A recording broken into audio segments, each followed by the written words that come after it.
Passenger বন্ধুগণ, ভুবন ব্যানার্জির বাড়ি থেকে এগিয়ে আসছে ঘটনা প্রবাহের রেলগাড়ি।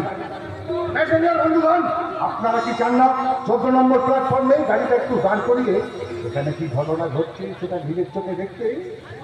ভুবন ব্যানার্জির বড় ছেলে রবি অর্জুনের সঙ্গে অঞ্জলির সম্পর্ক নিয়ে সন্দেহ শুরু করেছে।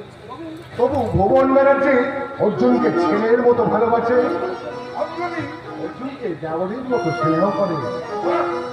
ওরা কেউ জানে না অর্জুনের সঙ্গে ওদের বিশেষ সম্পর্ক। তবু কিছু নিবার আকর্ষণ ভুবন বাবু অর্জুনের প্রতি। এক অপরিচিত পুত্রের জন্য পিতার বুকে কি নিদারুণ যন্ত্রণা আপনারা নিজের চোখে দেখুন।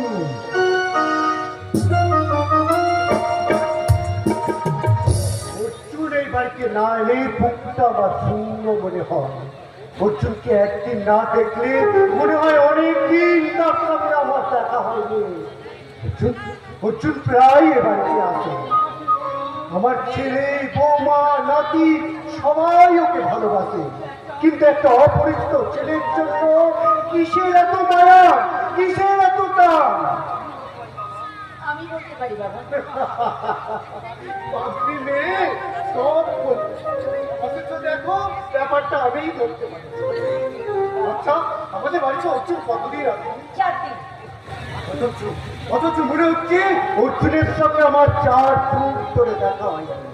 আচ্ছা আচ্ছা বৌমা, তুমি কি সত্যিই বলতে পারো কেন এমন হয়? আমি বলছি যে অর্জুন ঠাকুরকে আপনি আপনার ছোট ছেলে সময়ের মতো ওই মতো সভ্যতা তুমি আমার সামনে উচ্চারণ করবে না। অর্জুনকে দেখলে আমি মনে মনে দুর্বল করি, কিন্তু তার মধ্যে কোনো বক্তব্য নেই।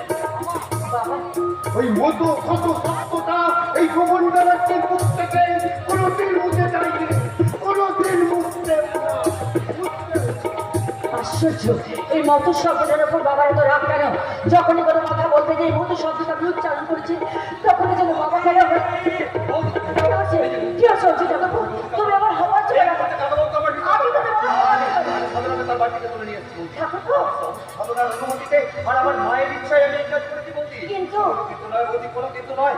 আমার জীবনের চরম শত্রুকে জানতে পেরেছি। তাই তো কাকা বাবুর কাছে এসেছি, তাই জানোয়ার শয়তান দিকে অ্যারেস্ট করাতে। হ্যাঁ, ওই শয়তান সেবা করতো গুপ্ত, নিখিল গুপ্ত, যে শয়তানটা আমার মায়ের জীবনটা শেষ করে দিয়েছে। শয়তানটাকে অ্যারেস্ট করাবো। কিন্তু প্রমাণ ছাড়া তো কোনো কাজ হবে না ঠাকুর। প্রমাণ আমি জোগাড় করবো, প্রমাণ আমি জোগাড় করবো। আমি জানি বিনা প্রমাণে কাকা বাবু কিছু করবে না, কিন্তু আপনি কি আমার হয়ে একটা কথা বলতে পারবেন না কাকা বাবুকে যে বহু অপরাধী ওই নিখিল গুপ্তর শাস্তি হওয়া উচিত? তবে মিস্টার গুপ্তর নয়, চরিত্রহীন অর্জুন বাচ্চা, চরিত্রহীন অঞ্জলি ব্যানার্জি। খবরদার আমার সামনে তুমি অঞ্জলি বৌদি দাদা বলে যাকে সম্বোধন করছিস, সেই দাদার বইয়ের সঙ্গে প্রেম করতে তো লজ্জা করলো না? রবি ব্যানার্জি,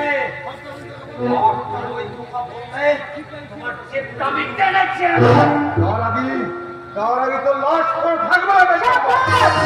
আমি বেঁচে থাকলে অর্জুন ঠাকুর হয়ে কাটা রাত ছেড়ে দিতে পারবে না। তাহলে তোকেও মরতে হবে। আমার সামনে যদি অঞ্জলি পত্রিকার একটা নোংরা কথা বলো, তাহলে তোমার মুখটা ভেঙে দেবো আর তোমার এই হাতটা এসে ভাত দিয়ে যাবো। তার আগেই তোর লাশ করবে রে।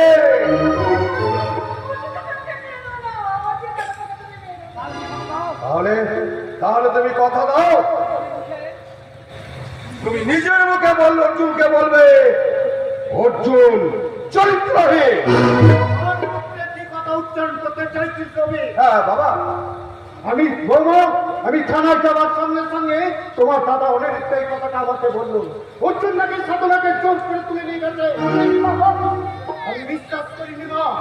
আমি জানি চাঁদের গায়ে কলঙ্ক আছে, কিন্তু অর্জুনের চরিত্রে কলঙ্ক নেই। বৌমা বলো, কি হলো? আমাকে নিজের মুখে কথাটা বলো, না বললে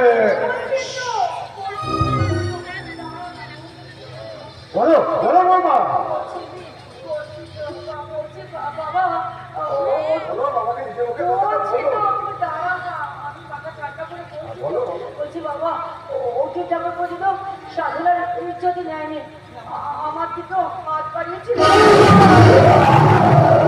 কি বললে তুমি? এত বড় সাহস এই বস্তা চলে সে এই ভুবন ব্যানার্জির বংশের দিকে মত নির্যাতন তাই সে আমার মনে আসতে পারেনি। তুমি কেঁদো না বৌমা, আমি এক্ষুনি চলে যাচ্ছি, এক্ষুনি ওই বস্তা ভুবন ব্যানার্জি তারপর থেকে এমন শিক্ষা দেবো যাতে ভয়ে আটকে উঠবে। অর্জুন ঠাকুরকে অ্যারেস্ট হয়ে যাবে। সর্বনাশ, অর্জুন অ্যারেস্ট হয়ে গেলে তো তাকে মার্ডার করা যাবে না। নিজের ফাঁদে নিজে মরে কেমন লাগছে? অর্জুন ঠাকুরকে যাতে তুমি মার্ডার করতে না পারো সেজন্য মিথ্যা কলঙ্কের বর্ষাটা আমি নিজের মাথার উপর তুলে নিলাম। যাবে অর্জুন যদি না মরে তাহলে তুই মরবি রে, আর তোকে মরার পর আমি পল্লবীকে সেকেন্ড ম্যারেজ করবো। Second marriage.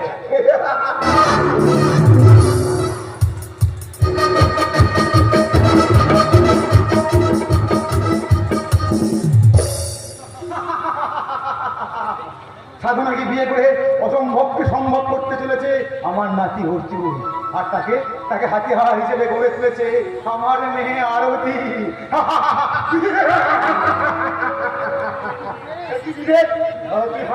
তোমার মুখে পাগলের প্রলাপ শুনে আমি হাসছি। এ তোমার মেয়ে নয়, তাকে তুমি নিজের মেয়ে ছেড়ে দিয়েছ। নাতি নয়, তাকে তুমি নিজের নাতি সাজিয়ে জানো সঙ্গে মাটি জ্বালাবার স্বপ্ন দেখছো। হ্যাঁ, আমি অনেক স্বপ্ন দেখেছি, আমি অনেক স্বপ্ন দেখছি। তোমার সে স্বপ্ন থাকতে হবে না। কেন হবে না? কি করে হবে? বুদ্ধিমতো কথা রেলগাড়ি ঝড়ে আর সেই রেলগাড়ির মুখোমুখি চলে আসবে রহস্যে রোমাঞ্চে ভরা এক্সপ্রেস ট্রেন। যে কোনো সময় একটা ভয়ঙ্কর অ্যাক্সিডেন্ট হয়ে যাবে। দুর্ঘটনা তো ঘটতেই পারে, দুর্ঘটনার পরেই তো দুর্ঘটনার সূত্রপাত ঘটবেই। তাতে তোমার কি লাভ হবে জগদীশ ভট্টাচার্য? অর্জুনের সঙ্গে ভুবন পরিচয় হবে, ভারতী তার স্বামীর ঘরে ফিরে যাবে। স্বামী স্ত্রী পিতা পুত্র পুত্রবধূ সবাই মিলেমিশে সুখের সংসার করবে, এ তো আমি জানি। জানো বিবেক, তুমি বড় বিবেকহীনের মতো কথা বলছো। আমি সব কিছু জেনে বুঝে সত্যকে প্রতিষ্ঠা করবার জন্যই তোমার ওই রেলগাড়ি থেকে নিয়ে যাচ্ছি সেই স্টেশনের দিকে, যে স্টেশনের নাম স্বর্গ। গাড়ি স্বর্গ স্টেশনেই শেষ থামা থামবে না। গাড়ি স্বর্গ স্টেশনে গাড়ি স্বর্গ স্টেশনে কিছুক্ষণ থামবে, আবার ছুটে গিয়ে যে স্টেশনে দাঁড়াবে তার নাম হলো মা, আর সেটাই হলো স্বর্গের পরের স্টেশন। সেটাই হলো স্বর্গের পরের স্টেশন।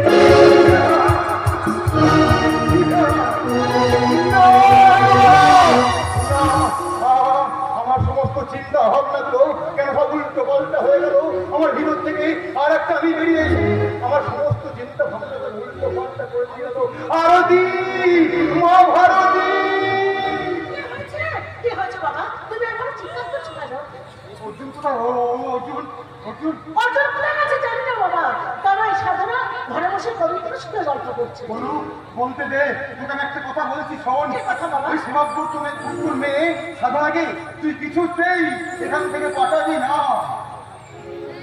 তুই পাঠাবি না বাবা। এটা হলো কুন্তির প্রতি।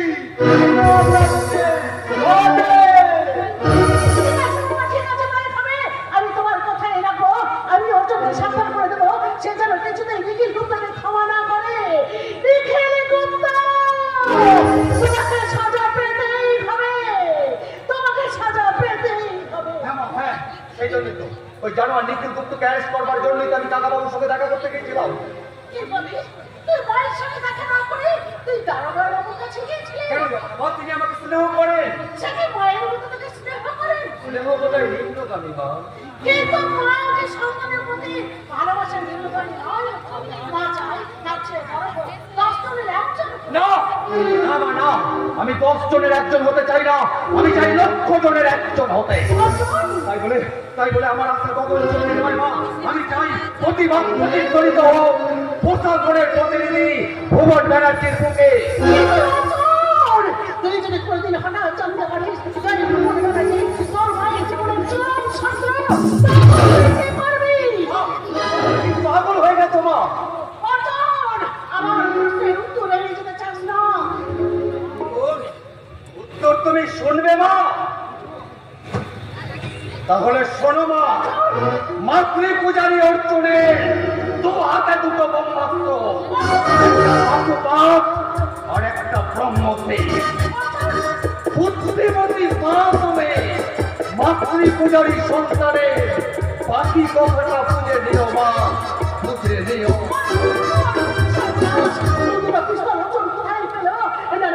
আমার আদর্শ ছেড়ে পারে না। আজ তোমাকে জেলে থাকতেই হবে।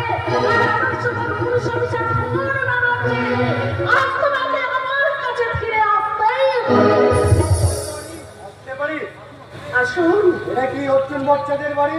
আগে হ্যাঁ, অর্জুন আপনার কে হয়? আমার ছেলে। আপনি অর্জুনের মা? অর্জুনের মা হবে অন্য মহিলা। এটা আপনি ভাবলেন কি করে? আপনার নাম? আমার নাম আরতি ভট্টাচার্য। আপনার স্বামীর নাম? হিন্দু ঘরের মেয়ে বলতে স্বামীর নাম উচ্চারণ আই করতে সি। নেই। এই নিন খাতা কলম, আপনার স্বামীর নামটা লিখে দিন। আমি অশিক্ষিতা, আমি লেখাপড়া জানি না। শুনেছি অর্জুন শিক্ষিত। অর্জুন বিয়ে পাস। এমন অশিক্ষিত মায়ের শিক্ষিত সন্তান হয় কি করে? তাহলে তো স্বর্গে গিয়ে বিদ্যাসাগরের মা ভাগবত দেবীকে জিজ্ঞাসা করে আসতে হবে যে তার মতো অশিক্ষিত মায়ের গর্ভে বিদ্যাসাগরের জন্ম হলো কি করে? আমার কিন্তু আপনি আঁকাবাঁকা কথা উত্তর আপনি দিচ্ছেন। সঠিক প্রশ্ন করুন, সোজা উত্তর দেব। আপনার স্বামী কি শিক্ষিত? শুধু শিক্ষিতই নয়, সে একটা শিক্ষিত শয়তান। শিক্ষিত শয়তানের ছেলে শয়তানিত হলে একদম কারেক্ট। যাচ্ছে কথা, আপনি স্বামী কোথায়? 4 দিন আগে নিরুদ্দেশ হয়ে গেছেন। I see. কিছু যদি মনে না করেন তাহলে আপনাকে একটা কথা বলবো। বলুন দারোগা বাবু। আপনার জীবনের সঙ্গে আমার জীবনের অনেক মিল। তার মানে আপনার জীবন থেকে যেমন আপনার স্বামী হারিয়ে গেছে, তেমনি আমার জীবন থেকে হারিয়ে গেছে আমার খুবই ভালো।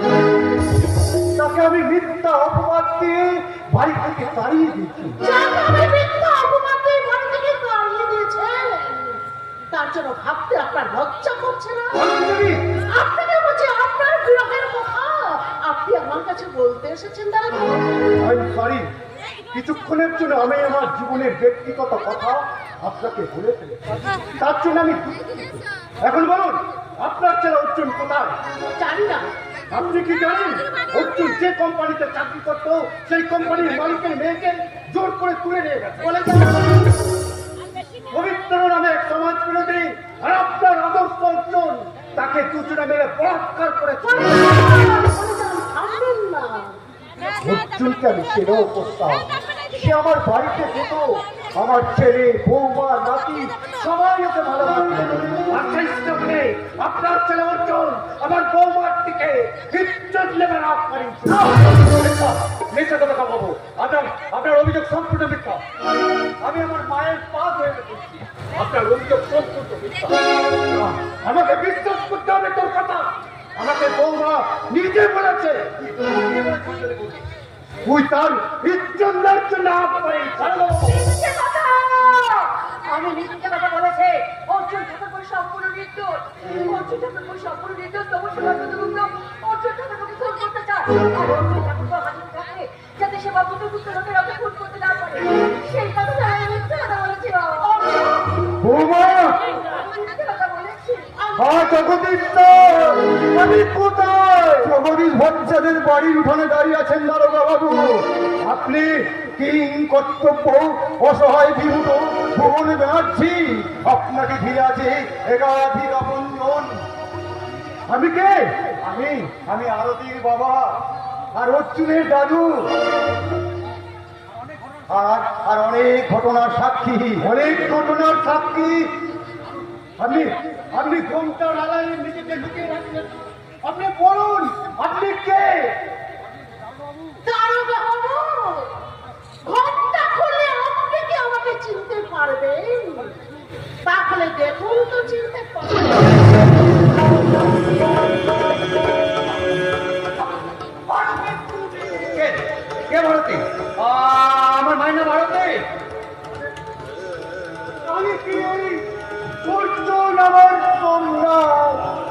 কথা আমি এতদিন আপনাদের কাউকে বলিনি, সেই কথাটা আজ বলছি শোনো। ওই দারোগা বাবুই হচ্ছে অর্জুনের বাবা। না অর্জুন, না না মা, না, এ হতে পারে না, এ হতে পারে না। কে কে আপনি? আমি তো বাবারে স্বপ্ন। আপনি আমার সেই বাবা যে আমার মাকে অন্যায় ভাবে বাড়ি থেকে বার করে দিয়েছে। আমার বুকে আয় অর্জুন। না না, আমি আপনাকে বাবা বলে মানবো না। মানতে পারি যদি 24 ঘন্টার মধ্যে আপনি আমার মায়ের অপমানকারী ওই নিখিল গুপ্তকে আমার মায়ের পায়ে ধরে ক্ষমা চাইতে পারেন, তবেই আপনাকে বাবা বলে মানবো। আর যদি না পারেন তাহলে তাহলে তাহলে জানোয়ার নিখিল গুপ্তকে ধরে এনে ওর হাত দুটো আমি কেটে দেবো, পা দুটো ভেঙে দেবো, তারপর ঝাঁকে ঝাঁকে গুলি চালিয়ে ওর বুকটাকে আমি ছাঁচড়া অর্জুন